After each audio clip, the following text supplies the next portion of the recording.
وكيقولوا لنا على الجزائر بحال الا شي بلاد كحله. هي هذيك كاينه ولا ما كايناش؟ كيعطيونا واحد الصوره على اساس ان الجزائر انا كانت كتبان لي بحال شي موزمبيق، شي بوركينا فاسو، يعني غريب فاش شفت هذا الشيء هذا.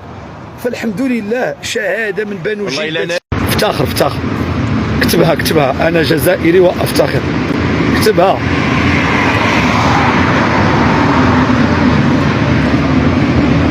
هاتشوف عايش والله لا شي غايه.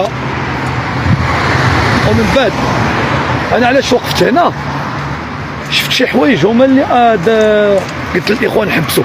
لاحظت واحد الملاحظه، العاصمه بحال اللي جايه في الجبال. ما عرفت واش كتبوها لي والله يرحم والدي، واش العاصمه جايه في الجبال. بانوا لي الضيوف بحال هكا. هانتوما شوفوا مزيان، ما عرفت واش شفتوا، يعني كيبانوا لي بحال الجبال مبنيين.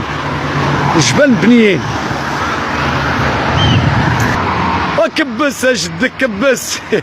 شوف الجزائر كتبان. لا ما شاء الله يعني الصراحه. ركزوا لي على الارض. ركزوا لي على الارض. شوف